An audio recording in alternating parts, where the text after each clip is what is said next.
Assalamualaikum warahmatullahi wabarakatuh. Semangat pagi anak-anak. Bagaimana kabar kalian? Mudah-mudahan dalam keadaan sehat. Kali ini kita akan belajar tema 1, subtema 2, muatan pelajaran bahasa Indonesia. Kompetensi dasar menyimpulkan informasi berdasarkan teks laporan hasil pengamatan yang didengar oleh dan dibaca.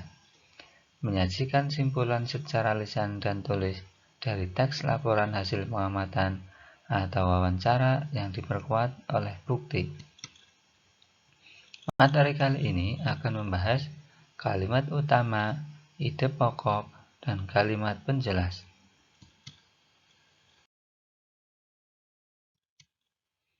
Yang pertama, kita akan membahas kalimat utama. Apa itu kalimat utama? Kalimat utama adalah kalimat yang memuat inti atau gagasan utama suatu paragraf yang di dalamnya terdapat ide pokok paragraf dan didukung dengan kalimat penjelas. Kalimat utama biasanya terletak di awal atau di akhir paragraf. Apakah kalian sudah tahu apa itu paragraf? Paragraf adalah tulisan di awal yang posisinya menjorok ke dalam.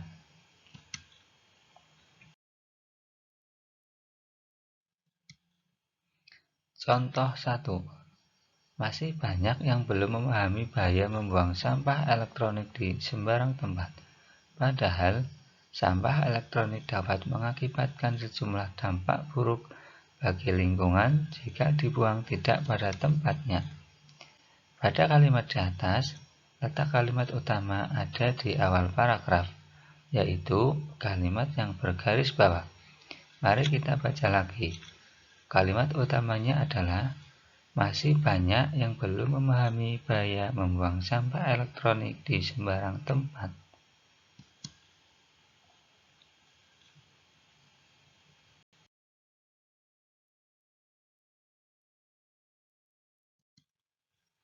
Contoh 2. Ada kalanya bulan dan bintang yang ada di langit malam dapat kita lihat dengan jelas dengan mata telanjang. Namun, ada kalanya pula bulan dan bintang tidak sanggup kita lihat dengan mata telanjang kita karena terhalang oleh awan hitam legam. Perumpamaan hal tersebut serupa dengan kehidupan kita yang serba tidak pasti, terkadang membahagiakan dan terkadang pula membuat hati sedih. Adapun cara atau sikap yang mesti kita punya dalam menghadapi ketidakpastian tersebut adalah dengan senantiasa bersabar dan tegar menjalani semua ketidakpastian hidup. Tak lupa, sematkan juga doa dan kepasrahan kepadanya agar dia menguatkan kita dalam menghadapi kepastian hidup. Dengan demikian, kita mesti sabar dan tegar, serta terus berharap dan berpasrah kepadanya dalam menghadapi ketidakpastian hidup yang diibaratkan seperti panorama bulan dan bintang di malam hari yang kadang terlihat dan kadang tidak. Kalimat utama yang ada pada contoh di samping terletak pada bagian akhir paragraf tersebut yang ditulis dengan huruf bergaris bawah. Mari kita baca lagi kalimat utama yang ada pada contoh 2. Dengan demikian, kita mesti sabar dan tegar, serta terus berharap dan berpasrah kepadanya dalam menghadapi ketidakpastian hidup yang diibaratkan seperti panorama bintang dan bulan di malam hari yang kadang terlihat, kadang tidak. Itu adalah kalimat utamanya.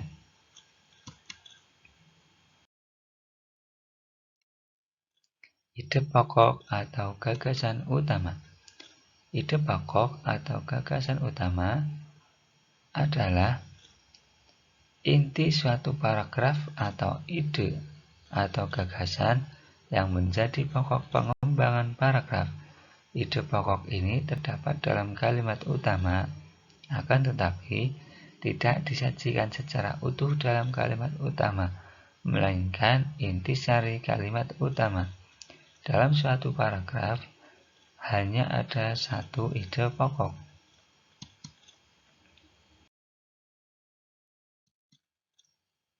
Cara menentukan ide pokok. A. Mengambil kalimat utama. B. Mengurangi kata-kata dalam kalimat utama yang tidak perlu. C. Membalik kalimat utama atau menyimpulkan kalimat utama. D. Menyimpulkan isi paragraf.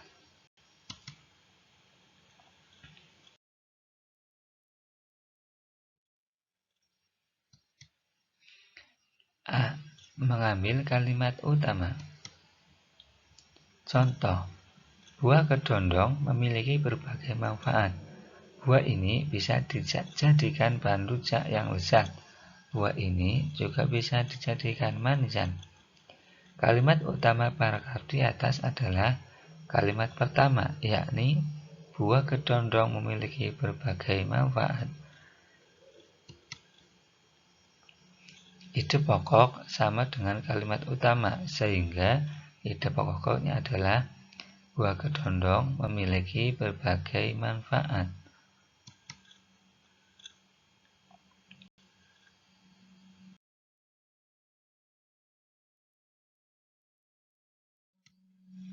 B. Mengurangi kata-kata dalam kalimat utama yang tidak perlu. Dengan cara ini, kita tinggal mencari kalimat utama, kemudian mengurangi kata-kata yang tidak perlu, sehingga menjadi lebih ringkas. Contoh, buah kedondong memiliki berbagai manfaat. Buah ini bisa dijadikan bahan rujak yang lezat. Buah ini juga bisa dijadikan manisan. Kalimat utama dari contoh di atas adalah buah kedondong memiliki berbagai manfaat. Ide pokoknya, kedondong memiliki berbagai manfaat. Itu adalah cara yang kedua menentukan ide pokok, yaitu dengan mengurangi kata-kata yang ada dalam kalimat utama yang tidak perlu.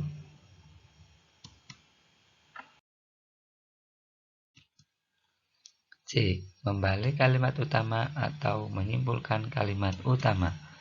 Contoh, buah kedondong memiliki berbagai manfaat. Buah ini bisa dijadikan bahan rujak yang lezat. Buah ini juga bisa dijadikan manisan. Kalimat utama dari contoh di atas, buah kedondong memiliki berbagai manfaat. Ide pokoknya, manfaat buah kedondong. Berbagai manfaat buah kedondong, khasiat buah kedondong. Cara ini adalah dengan menyimpulkan kalimat utama pada contoh di atas.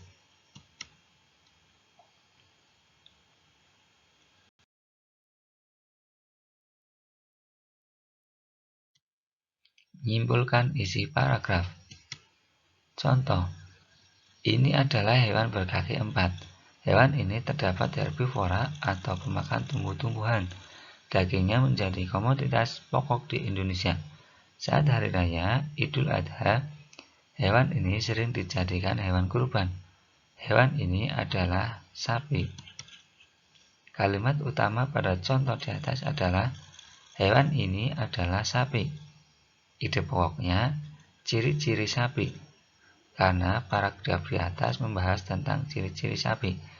Jadi, cara menentukan ide pokok yang keempat yaitu dengan menyimpulkan isi paragraf.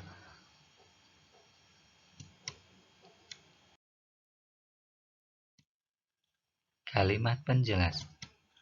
Kalimat penjelas adalah kalimat yang berisi penjelasan berupa rincian, keterangan, contoh, dan lain-lain. Kalimat penjelas baru berarti apabila dihubungkan dengan kalimat-kalimat lain dalam paragraf, dan biasanya sering memerlukan bantuan kata penghubung. Kalimat penjelas biasanya terletak setelah kalimat utama.